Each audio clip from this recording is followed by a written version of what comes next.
अल्हम्दुलिल्लाह नहमदुहु व नस्तईनुहु व नस्तगफिरुहु व नु'मिनु बिही व नतवक्कलु अलैहि व नऊज़ु बिल्लाहि मिन शुरूरि अंफुसिना व मिन सय्यिआति अमालिना मन यहदिहिल्लाहु फला मुदिल्ल लहु व मन युद्लिल्हु फला हादिय लहु व नशहदु अन ला इलाहा इल्लल्लाहु वहदहु ला शरीका लहु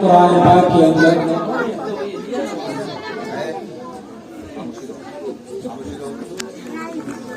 बहुत ही चंद आयात नमाज के मुतालिक, कुरान के मुतालिक और रोज़े के मुतालिक बहुत ही कम जगह इस्तेमाल किया कुरान। लेकिन जब निकाह की बारी आई, शादी का मौका आया, औरतों के हुक्म जब की बात आई तो कुरान में पूरी की पूरी सूरत नाज़िल हुई। इसलिए इस दुनिया के अंदर अल्लाह ताला ने हज़रत आदम अलैहिस्सलाम को दुनिया के अंदर भेजा और बना के जो है जन्नत के अंदर आदम अलैहिस्सलाम को जब भेजे तो आदम अलैहिस्सलाम अपने आप को जो है अकेलापन महसूस कर रहे थे। क्या कर रहे थे? अकेलापन महसूस कर रहे थे। थोड़ा आप लोग हमारा साथ दीजिए, इधर देखिए सब आप बच्चे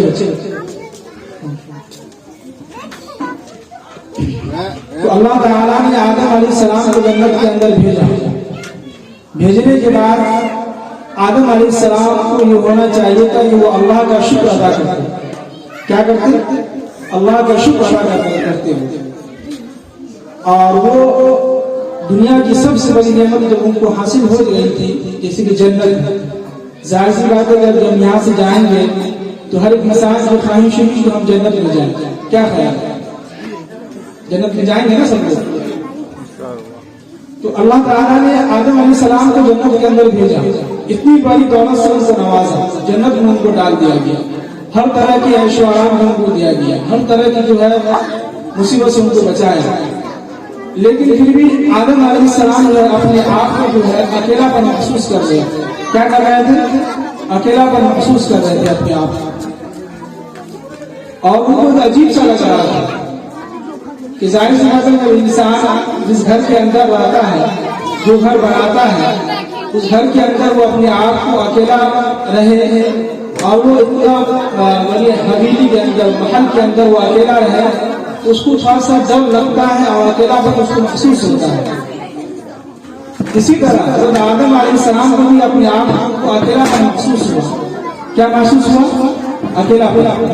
और उनको अकेलापन महसूस होने के बाद उसने अल्लाह ताला से कहा कि अल्लाह इस जन्नत के अंदर हम बहुत बोरियत महसूस कर रहे हैं, अपने आप को ऐसा लग रहा है कि हम अकेलापन महसूस कर रहे हैं। तो अल्लाह ताला ने कहा कि ठीक है, हम देखते हैं, उनका इंतजाम करते हैं, एक गिलास पानी दे। तो अल्लाह ताला ने कहा कि ठीक है, हम इसका इंतजाम करते हैं। इंतजाम करने के बाद आदम अलैहिस्सलाम सो गए। जब सो के उठे तो देखे कि उनके बाजू में जो है दादी हव्वा जो है बैठी हुई है। अब जैसे ही उन्होंने देखा कि बाजू में इतनी हसीन और खूबसूरत जो है लड़की जो है बेगम जो है बैठी हुई है तो इंसान चौंक जाता है। जैसे अगर आप रेल के अंदर सफर कर रहे हो, ट्रेन के अंदर सफर कर रहे हो और आपका सीट जो है नीचे वाली है, कंफर्म, आप चौंक उनको अंदर से खुशी भी महसूस नहीं किया, जिस चीज की हमें ख्वाहिश हो रही थी वो हमें पूरा हो गया। अब यहाँ पे देखिए कि अल्लाह ताला ने औरत को जो है पहले दिन से जो है पर्दे के अंदर रखा और पर्दे के अंदर बनाया। होना ये चाहिए था कि जिस तरह आदम अलैहिस्सलाम का पुतला बनाया गया उसी तरह जो है दादी हवा का ये पुतला बनाया गया, उनके सामने जो है बिल्कुल सामने रख के जो है बनाता था।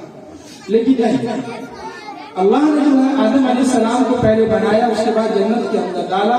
और इससे ये हमें एहसास हुआ कि जाहिर सी बात है इंसान पैदा होने के बाद और फौरन जवानी की उम्र को पहुंच जाए उसकी शादी नहीं होती, उसको थोड़ा एहसास होता है। अब जैसे इंसान एजुकेशन मुकम्मल करने के बाद, तालीम मुकम्मल करने के बाद अब उसकी ख्वाहिश ये होती कि भाई हमारी तालीम मुकम्मल हो गई, अब हमें ये चाहिए कि हम अपना एक हम सफर ढूंढ लेना चाहिए। क्या करें हम सफर, हमें क्या करना चाहिए, ढूंढ लेना चाहिए। हम सफर से मतलब वो ट्रेन नहीं, हम सफर ट्रेन नहीं, मालूम चला था सफर ट्रेन को ही ढूंढने गए।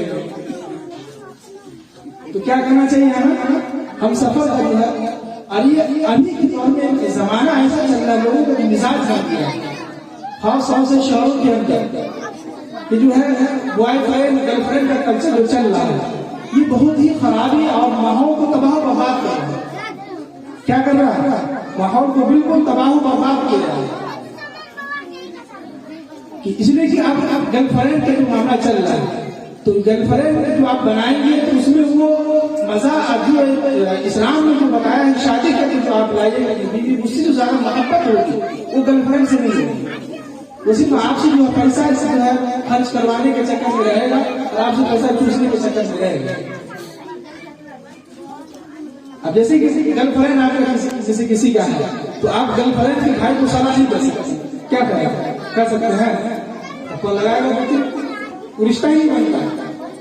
लेकिन जब शादी करके लाते हैं उसी औरत को, उसी लड़की को, तो साला को साला कहने में इतना मजा आता है कि गाली के लिए मोहब्बत से पूछा है कि नहीं।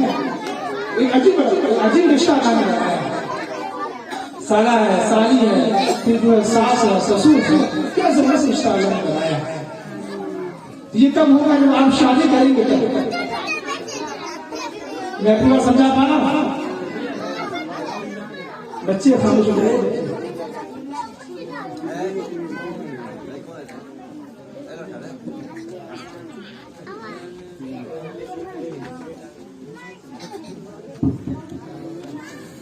अल्लाह ताला ने इस दुनिया का निजाम चलाने के लिए, अब ये कुरान में जो अल्फाज हमने आखिर में पढ़ी है कि वही रखीफुम अल्लाह तुमसितू फिल यतामा फंकिहू मा ताब लकुम मिनन निसाई मसना व सुलास व रुबा। कुरान ने जो ये लोग इस्तेमाल किया कि एक या दो, तीन, चार बीवी रखने का इस्लाम में क्या है, इजाजत दिया। अब जब हम इसका मुताला सुबह से कर रहे थे, मेरे जहन में एक सवाल पैदा हुआ कि जब एक बीवी से काम चल सकता है, उससे खानदान बढ़ सकता है, नस्ल चल सकता है, तो कुरान ने 4 बीवी का लफ्ज इस्तेमाल क्यों किया? समझ पा रहे मेरी बात? कुरान ने 4 बीवी का लफ्ज इस्तेमाल और 4 शादी का हुक्म क्यों दिया? जबकि एक शादी करने से इस्लाम जो है सुन्नत अदा हो जाता है। इस्लाम से एक शादी कर लेने से अगर 10 बच्चे भी हो रहे हैं, 5 बेटियां हैं, 5 बेटे मान के चलिए, तो उससे नस्ल तो हमारी बढ़ रही है ना, क्या करें, नस्ल हमारा चल रहा है। तो फिर कुरान ने 2, 3, 4 का इस्तेमाल क्यों किया? इससे ये साबित हुआ कि इसको समझने के लिए हमें हदीस की तरफ चलना होगा। कहाँ चलना होगा? हदीस की तरफ। अब अल्लाह के नबी मोहम्मद अरबी सल्लल्लाहु अलैहि वसल्लम इरशाद फरमा रहे हैं कि कल क़यामत के दिन मैं अपनी उम्मत पर जो है बहुत फख्र करूंगा, और वो फख्र इस बात पर करूंगा कि मेरी उम्मत की तादाद ज्यादा होगी। क्या होगी? ज्यादा होगी। इसीलिए तुम अपने जब भी तुम शादी करो तो ज्यादा बच्चा जनने वाली औरत से क्या करो? शादी। क्या करो? शादी। इसीलिए कुरान ने हुक्म दिया कि 4 एक नहीं हो सके तो 2 कीजिए, 3 कीजिए, 4 कीजिए। अब ऐसा नहीं कि जैसे कि कल परसों अखबार में जो है एक क्या बोलते हैं कि खबर आई कि एक नौजवान ने अपनी दूसरी शादी का तस्करा अपनी बीवी के सामने किया, तो पहली बीवी ने उसको इतना मारा कि उसका जो समझिए कि मुंह नहा कर दिया। पहले जो है ये सोच रहे कि जब हम दूसरी शादी करने जा रहे हैं तो अपनी बीवी से राय मशवरा लेके और जो है उसके बाद जो है फिर जो आगे कदम बढ़ाएं, और ये सोच रहे हैं कि हम दूसरी शादी कर रहे हैं तो इसमें हम बराबरी कर सकते हैं कि नहीं कर सकते हैं, दोनों के हुकूक बराबर अदा हो सकते हैं कि नहीं हो सकते हैं। तो कुरान ने जो है इस्तेमाल किया है कि जो है, लेकिन उससे पहले कुरान ने देखिए कि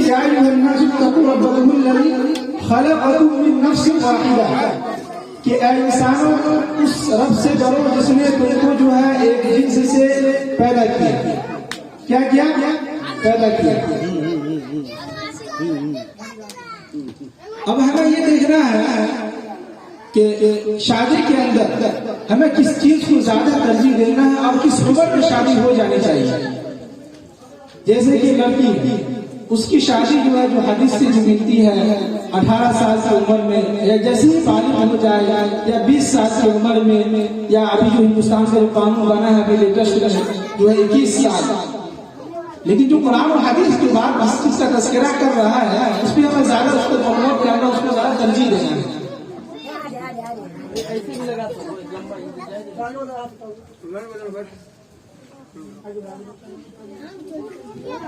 बहुत डिस्टर्ब हो रहा है, जो भी मुताला हो रहा सब भूल गए।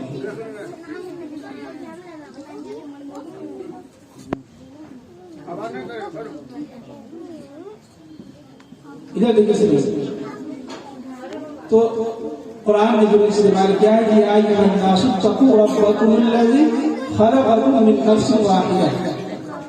कि इंसानों, अभी देखिए कि कुरान में जब हिंदू का जो शादी होती है उसके अंदर भी जो है मंत्र पढ़े जाते हैं। अब क्या करते हैं हमें तो नहीं मालूम, लेकिन कुरान में भी जो है जो सबसे पहले जब निकाह हो रहा हो तो पहले उनसे ही बतलाया जा रहा है कि या अय्युहन्नासु तक़ू रब्बकुमुल्लज़ी खलक़कुम मिन नफ्सिन वाहिदा। इसका जो आसान तर्जुमा है कि इंसानों तुम अल्लाह से डरो। क्या करो? अल्लाह से डरो। और इसका एक आम तर्जुमा जो अपनी जुबान में कि अल्लाह ताला हमसे ये कह रहे हैं कि मेरे बंदो अब जो है तुम्हारा निकाह हो रहा है, लिहाजा अब तुम इंसान के बच्चे बन जाओ। क्या बन जाओ? इंसान के बच्चे बच्चे। इसको आम लफ्ज़ तर्जुमा कीजिए। क्यों? इसलिए कि अब तुम्हारा क्या हो रहा है? निकाह हो रहा है। तुम जो है आधी ईमान में मुकम्मल जो है, यानी कि आधी ईमान की तरफ क्या हो रहा है? दाखिल हो रहा है।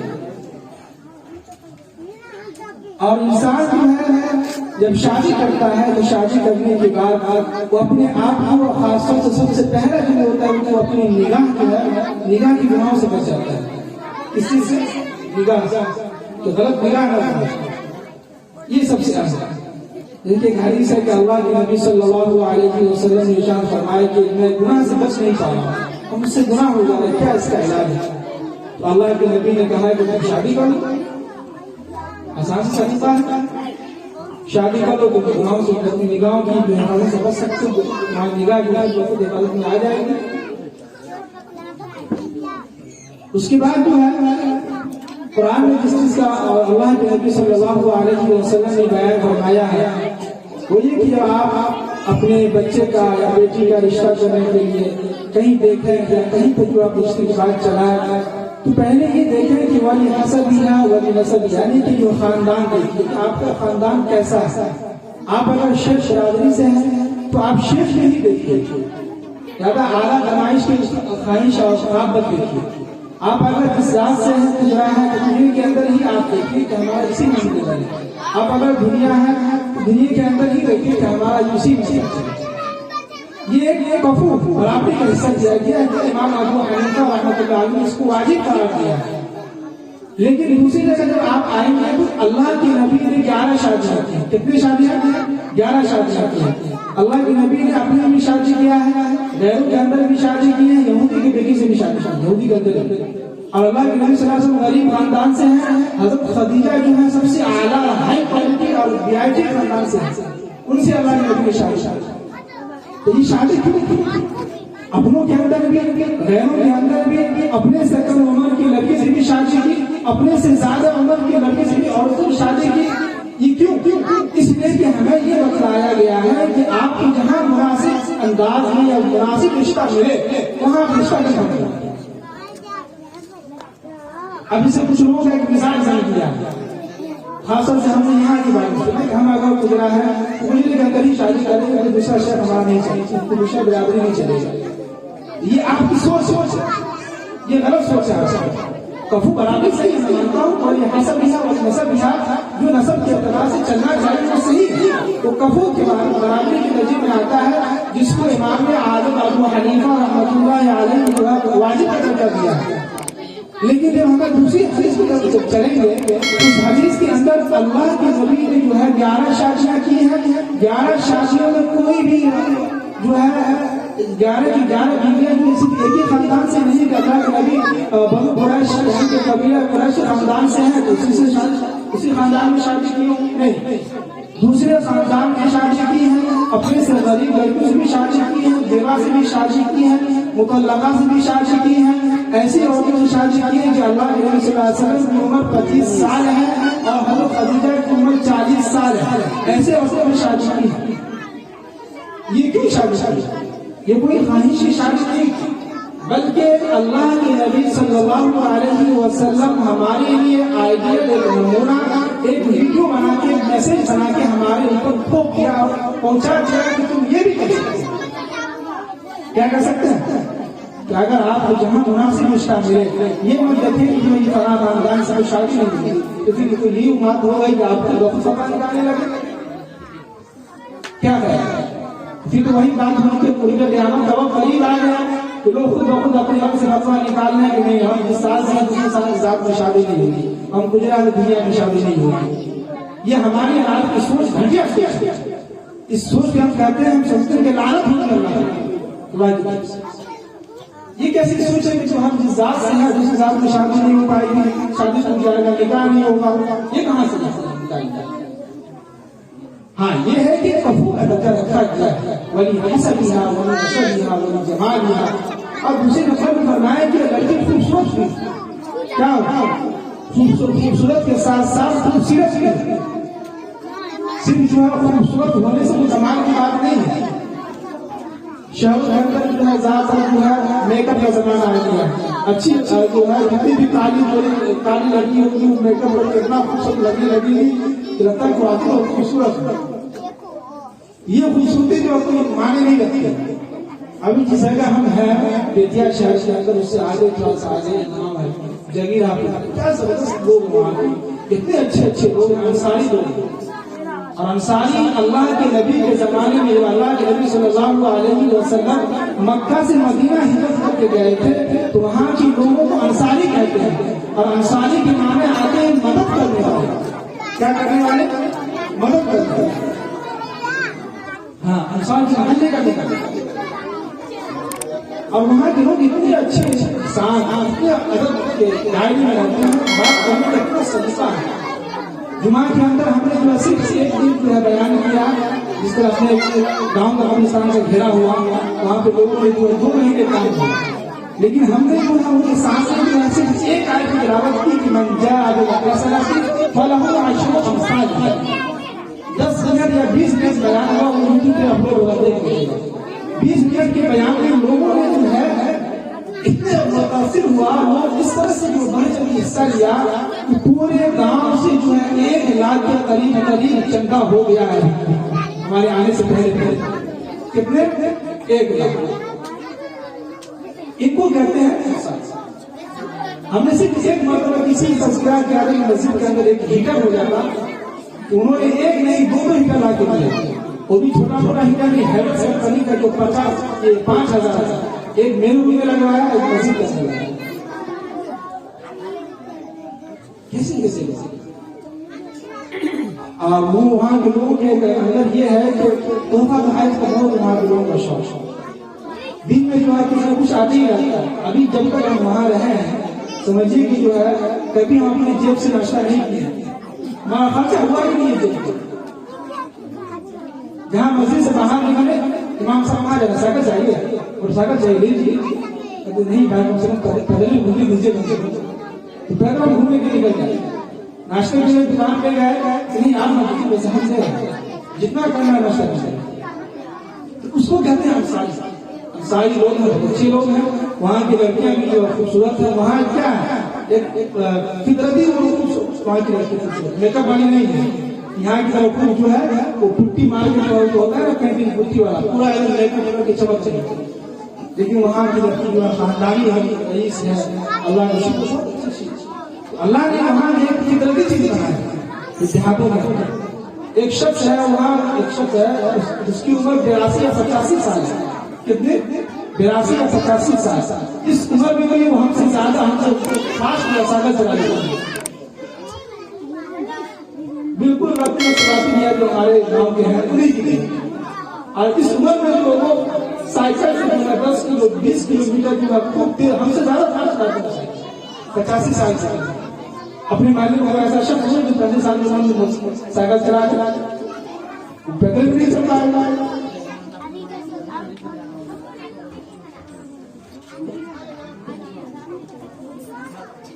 खैर बहरहाल इस बीच में एक बात आ रही, तो लिहाजा हम कोशिश कर रहे हैं कि जो है जब भी हम अपने बहन का या बेटी का रिश्ता या भाई का रिश्ता या अपने बेटे का रिश्ता तय करें तो पहले खानदान को तरजीह दीजिए।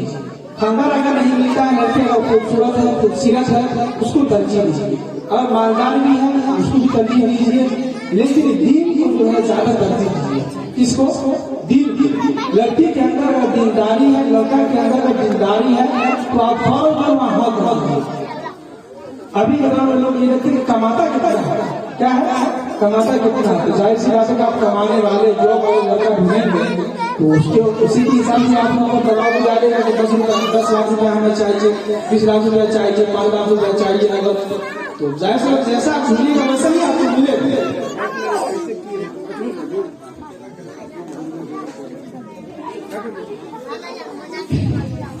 लिहाजा सुन्नत के मुताबिक करें। अभी जो है all India Muslim personal board की तरफ से ये नहीं चल रही कि शादी को जो निकाह को आसान बनाया जाए। और ये अल्लाह का शुक्र है कि पुणे के अंदर, मुंबई के अंदर, यूपी के अंदर अक्सर और दूसरी जगह जो शादी को जो निकाह को आसान बनाया जा रहा है।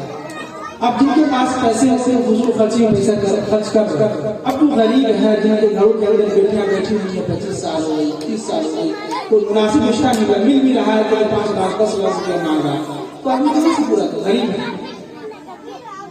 पुणे के अंदर एक शख्स है, बहुत सारे लोग जिनका वीडियो हम देखते हैं और हमारे दोस्त भी रहते हैं, वो पुणे के अंदर ही रहते हैं। वो कह रहा था कि वहाँ ऐसे ऐसे लोग लाखपति हैं, करोड़पति हैं, लेकिन वहाँ एक रिवाज बन गया कि हम निकाह मस्जिद के अंदर ही करेंगे। कहाँ करेंगे? मस्जिद के अंदर।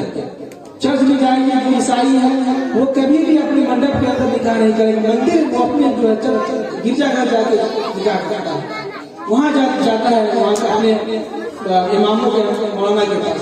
और हमारे यहाँ क्या है, मौलाना खुद आए हमारे मंडप, कोई अहमियत नहीं रहती। मौलाना रहमतुल्लाह अलैह फरमाते हैं कि जब मुसलमान जो है नीचे की तरफ, जवाल की तरफ आने लगे और गैर जो है ऊंचाई की तरफ जाने लगे, तरक्की उनको मिलने लगे, तो समझ जाइए कि गैरों ने अल्लाह के नबी का तरीका अपना लिया है और मुसलमानों ने गैरों का तरीका अपना लिया।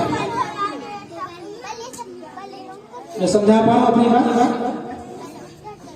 इसलिए कि हम अपने अंदर जो है निकाह और अल्लाह के नबी सल्लल्लाहु अलैहि वसल्लम जो तरीका है, सुन्नत है, उसको तो फॉलो नहीं कर रहे।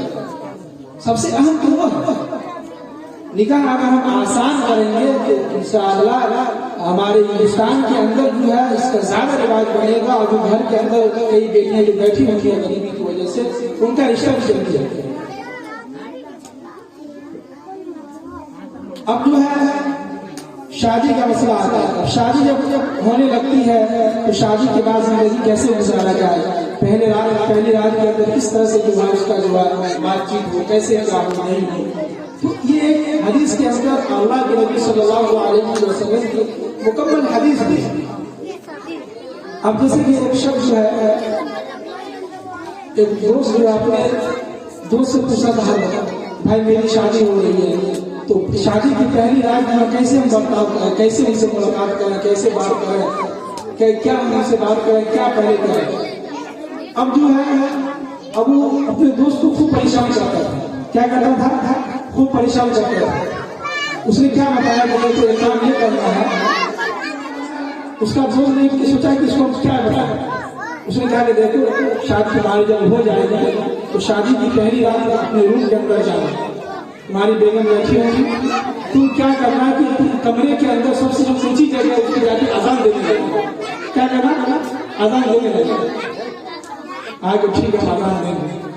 अब वो जो है ये जो जिसको बताया वो ये इतना बेवकूफ, उसने क्या कि शादी हुई, शादी की पहली रात कमरे के अंदर दाखिल हुआ। अब देख रहा है कि कमरे के अंदर सबसे ऊंची जगह कहाँ पर है? क्या है? सबसे ऊंची जगह कहाँ पर है? अब वो ऊंची जगह देखा कि गोदरेज जो होता है सबसे ऊंची जगह होती है। उसने क्या किया? गोदरेज के ऊपर जाकर बैठ गया। क्या क्या क्या? बैठ गए। अब वहां से आजान देने लगे, अल्लाह अकबर अल्लाह अकबर। अब जो दुल्हन में बैठी तो ये अब वो बड़ी गए खामोश खामोश, क्या हो क्या हो, आजान क्यों दे रहे?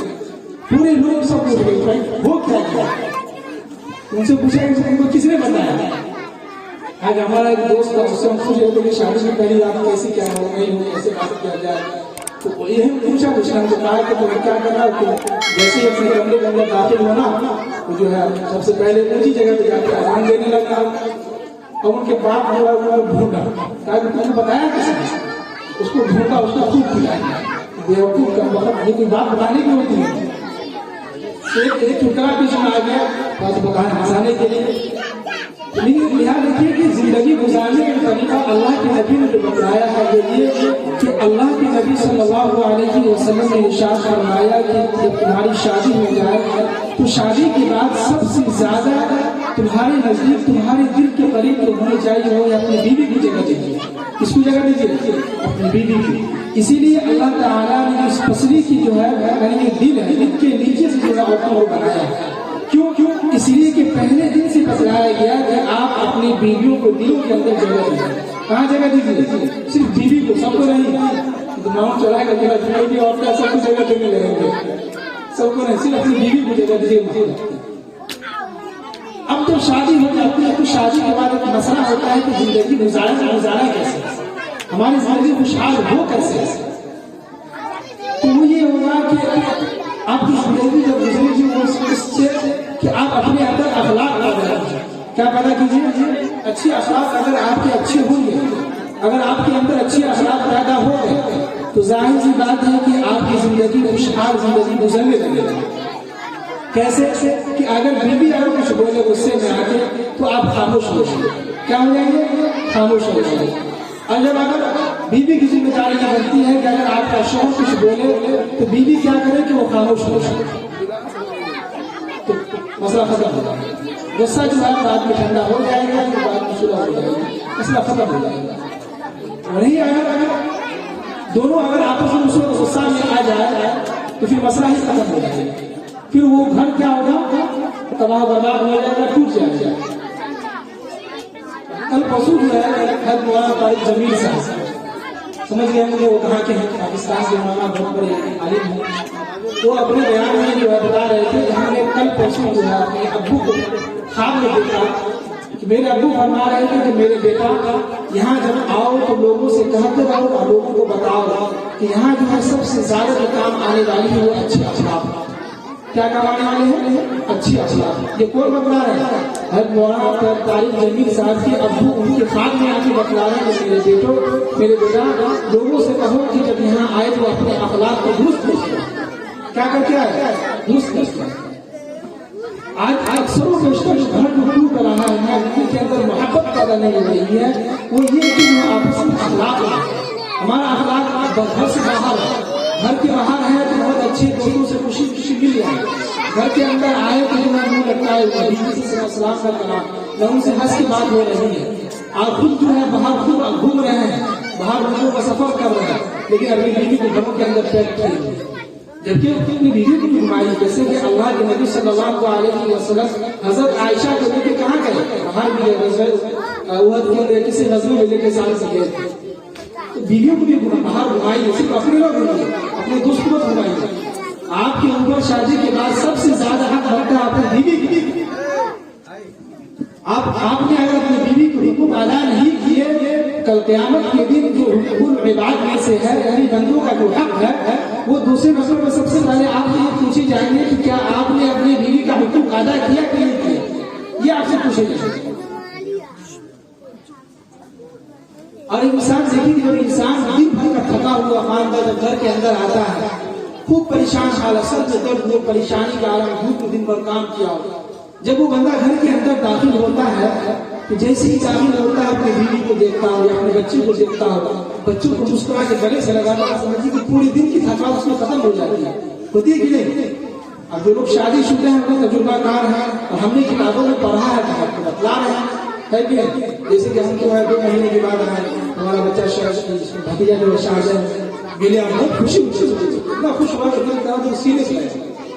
2 महीने बाद मुलाकात हुई बच्चों से, बच्चे जो खुशी खुशी मिलने के लिए आए, खुशी हुई, लेकिन भतीजा है खुशी ऐसा लगा कि हमने 3 महीने सफर किया, पूरी थकावट हमारी खत्म हो गई, नींद आ रही थी बस के अंदर, वो खत्म होता बच्चों को।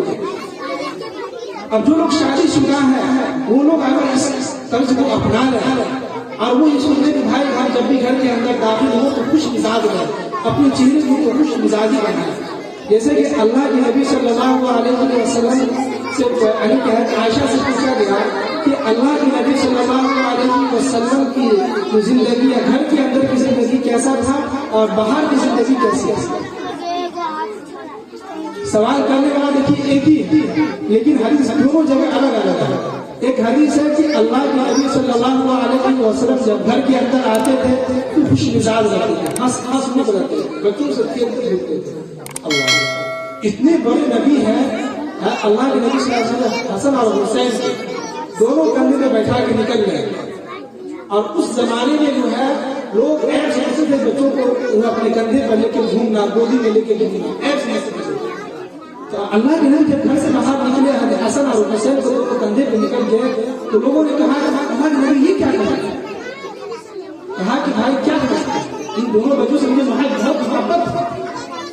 भाई अल्लाह के नबी सल्लल्लाहु अलैहि वसल्लम घर के अंदर हैं तो बच्चों को अपनी पीठ पे बैठाए हुए हजरत हसन और हुसैन से घोड़े की यानी कि जो इसको दोनों तरफ ये पांव और दोनों हाथ और दोनों बच्चों को बैठाए हुए हैं, चक्कर लगा रहे हैं घर के और पूछ भी रहे कि बच्चों बताओ तुम्हारा सवारी कैसा है। ऐसा नहीं, अगर आप नाना है तो इस हदीस से हमें सबक सीखिए कि है एक नाना जो अपने नाती के साथ किस तरह से बर्ताव करता है। अगर आप बाप है तो आइए है फातिमा से मिलते हैं। अल्लाह के नबी सल्लल्लाहु अलैहि वसल्लम घर के अंदर बैठे हैं, तशरीफ फरमा है, हज़रत फातिमा जो है दरवाजे पर दस्तक देती है कि अब्बा मैं। तो अल्लाह के नबी सल्लल्लाहु अलैहि वसल्लम बहुत बड़े नबी हैं, नबियों के सरदार हैं। होना तो ये चाहिए था कि अल्लाह के नबी सल्लल्लाहु अलैहि वसल्लम अपनी जगह पे बैठे रहते और कहते फातिमा को कि अंदर आ जाओ, लेकिन नहीं, अल्लाह के नबी खुद वहां से उठे, दरवाजे पे गए, अपनी बेटी को जो है हाथ पकड़ा और मुंह बोसा दिया। और बोसा देने के बाद अल्लाह के नबी सल्लल्लाहु अलैहि वसल्लम अभी हाथ पकड़ी अपनी बेटी का, पहले अपनी बेटी को बैठाया, फिर अपनी बेटी। अल्लाह, ये हमें सबक यहाँ हमें बताया जाता है कि अगर आप एक बेटी के बाप हैं तो किस तरह से बर्ताव करें। इस जो हदीस की ज्यादा जिससे हमारी जिंदगी खुशहाल बनेगी वो अच्छी अखलाक है। पैसे से अगर आप सोचें कि हमारी जिंदगी खुशहाल बनेगी तो न कभी ऐसा हुआ है न होगा कभी कभी। लाखों और बहुत सारे लोग हैं, हमने किताबों के अंदर पढ़ा है, अभी तो अपना तजुर्बा नहीं है, लेकिन जब भी हम रहते हैं जिस जगह पे वहाँ पे बहुत सारी औरतें इतनी शिकायत लेकर आती हैं। मगरिब बाद हमने औरतों से मिलने का वक्त रखा है कि मगरिब के बाद 15 मिनट औरतें आकर से मिलती हैं, मसले मसाइल जब बना हो तो आती हैं, कहती हैं। बहुत सारी औरतें जो शिकायत कर आती हैं, शौर हमारा शौर कमाता तो है बहुत अच्छा है। वाकई में गाँव देहात में देखा तो गाँव देहात नहीं रहा, सबके आलीशान घर है। एक रूम जो समझिए कितना बड़ा, जितना ये छत आपको दिख रहा है वहाँ पे एक रूम है और सब एक घर में से 4 बेटा है, तो 4 बेटा में से एक बेटा सऊदी में रहता है। कितने खुशहाल फैमिली में, लेकिन फिर भी औरतों को रोजाना एक शिकायत लेके आती है कि हमारा घर सही नहीं चल रहा, घर के अंदर देखिए तो लगता है किसी की नजर लग गई है, लगता है घर के अंदर जो है हमारे बच्चे को यकीन करा दिया, कोई किसी की नजर लगा दिया, बहुत सारी शिकायतें लेके आते हैं। मुझे टेंशन हो जाती है। तो जिंदगी जो है पैसे से और अच्छे घर के बन जाने से, घर के अंदर एसी लग जाने से, घर के अंदर हीटर लग जाने से, घर के अंदर आपकी 4 व्हीलर के आ जाने से, मोटरसाइकिल के आ जाने से ये कोई खुशहाली नहीं, ये अच्छी जिंदगी नहीं है। धोखे का घर है। जो आपने जो फरोख्त खरीदा है, जो आपने जो घर बनाया है, वो इस घर को आपको छोड़ के जाना है। असल जो हमारी जिंदगी खुशहाल बनेगी जिस चीज से, वो है अच्छी अखलाक। और अल्लाह के नबी देखिए कि अपनी बीवी की तारीफ, इज़हार मोहब्बत किस तरह से क्या आयशा ने एक गिलास में पानी पी रही थी, अल्लाह के नबी ने कहा कि आयशा मेरे लिए पानी पी, तो अल्लाह के नबी ने गिलास उठाया और कहा कि आयशा बताओ कि तुमने अपना होठ कहाँ लगाया है। आयशा को देखा कि होठ लगा के उस जगह से पी रहे, क्या मतलब अल्लाह के नबी को नहीं नौजुबिल्लाह। हमें आपको पैगाम देने के लिए कि आप अपनी बीवी से मोहब्बत का इज़हार किस तरह से कीजिए। लेकिन हम मोहब्बत का इज़हार नहीं कर पा रहे। कभी हमने अपनी बीवी के लिए उनके ख्वाहिश जो है, उनके ख्वाहिश के मुताबिक तकलीफ ला के नहीं दिया, जबकि पूरा दिन वो आपके लिए थकती, आपके लिए खाना बनाती है, आपका कपड़ा धोती है, आपके लिए जो एक चीज जो मुहैया करके रखती है, स्कूल से आएगा उनको खाने की जरूरत होगी, हम फौरन खाना लेके बैठे रहते, खाना तैयार रखेंगे। अब जो औरत पूरे दिन आपकी पढ़ाई कर रही है, वो आएंगे तो ऐसे करेंगे वैसे करेंगे, जो है उनका कपड़ा धो के रखना है, ये भी प्रेस करना, वो भी करना है, इतनी सारी पढ़ाई करने के बाद आप उनके लिए कभी उनके लिए गिफ्ट गिराया जाता है, लेकिन वो तो हो नहीं है। फिर कहते हैं लोगों से शिकायत, उलमा इकराम से, इमामों से शिकायत कि हमारी जो शौहर जो सही तरीके से पेश नहीं जाता है, जो है जो हमारे जो है घर जो दबाव बर्बाद हो रहा है। वैसे तो है लेकिन अखलाक नहीं सही है, दोस्तों में हमारे अखलाक अच्छे हो रहे हैं, लेकिन जब घर के अंदर आ रहे हैं, बच्चों से जो सही तरीके से बात नहीं कर रहे हैं, बीवी से सही तरीके से बात नहीं कर रहे हैं, तो घर कहाँ से बनेगा? घर तो हमारा टूट जाएगा। और दूसरी एक हदीस है कि अल्लाह के नबी सल्लल्लाहु अलैहि वसल्लम दस्तरखान पे बैठे हुए हैं, आयशा जी में एक गोश्त जो है उस जमाने में गोश्त पूरा ऐसे हो सकता है, अभी के दौर में पूरा नहीं, पूरा एक मजबूत है। आयशा जो है जहाँ से गोश्त खाती रखी थी, तो अल्लाह के नबी ने सल्लल्लाहु अलैहि वसल्लम ने कहा कि आयशा तुमने जो है गोश्त को खाया खाए हुए कहाँ से मुंह लगाया, किस जगह से? तो अल्लाह के नबी ने देखला कि जो है आयशा जो उस जगह से गोश्त खा रहे हैं। तो इससे क्या पता चलता है कि इज़हार मोहब्बत क्या हो गई, इज़हार मोहब्बत। अब उस जमाने में जो है अरब के अंदर ऐब माना जाता था कि अपनी बीवी से इज़हार मोहब्बत लोगों के सामने करना, जैसे कि अल्लाह के नबी सल्लल्लाहु अलैहि वसल्लम और तमाम सहाबा किराम कहते होते, एक सहाबी रसूल ने सवाल करते हैं कि अल्लाह के नबी सल्लल्लाहु अलैहि वसल्लम आपको सबसे ज्यादा किससे मोहब्बत है? अल्लाह के नबी ने फौरन कहा कि आयशा से। तो जो सहाबी रसूल ने सवाल किए तो अल्लाह के नबी नहीं कौन तो ये क्या होगा? कहा नहीं, अल्लाह के नबी हमारे कहने का मतलब ये कि मर्दों को देखिए, अल्लाह के नबी ने फिर दोबारा नाम लिया कि आयशा के अबू से, अबू यानी उसके अबू से। अभी के दौर में तो कह सकता है सब लोगों के सामने रहती है, हमें अपनी बीवी से मोहब्बत है, नहीं कर सकता, से क्या होता है। लिहाजा कहने का मकसद कुरान पाक का खुलासा और हदीस का मतलब खुलासा यही हुआ कि हम इस दुनिया के अंदर अगर चाहते हैं खुशहाल जिंदगी गुजारा, हमारा घर जो खुशहाल हो, भाइयों के अंदर मोहब्बत पैदा हो, हमारा घर जो जन्नत की मानी बने, तो हम औरतों से भी कहते हैं कि शादी करके अपने घर ये आबाद कर रही हैं, जो यहाँ से जा रही है हमारी जो है, और उनसे भी हम कहेंगे कि जो आप जिस घर में जा रही हैं और आप लोग कहेंगे कि आपके घर में जो बेटी आ रही है दूसरी किसी की, वो भी किसी की बेटी है, उनके साथ अदब से पेश आइए, उनके साथ जो है अखलाक से पेश आइए। और अगर आप जो लड़की अपने घर ससुराल जा रही है, उनसे भी कहेंगे कि आप जिस घर में जा रही हैं वहाँ के लोगों का इकराम कीजिए, इज्जत कीजिए, अखलाक से पेश आइए। फिर आपकी जिंदगी और आपका घर खुशहाल बनेगा और आपकी जिंदगी जो खुशहाल जिंदगी गुजरेगी और आपका घर जन्नत में। अल्लाह ताला हम सबको अमल की तौफीक नसीब फरमाए।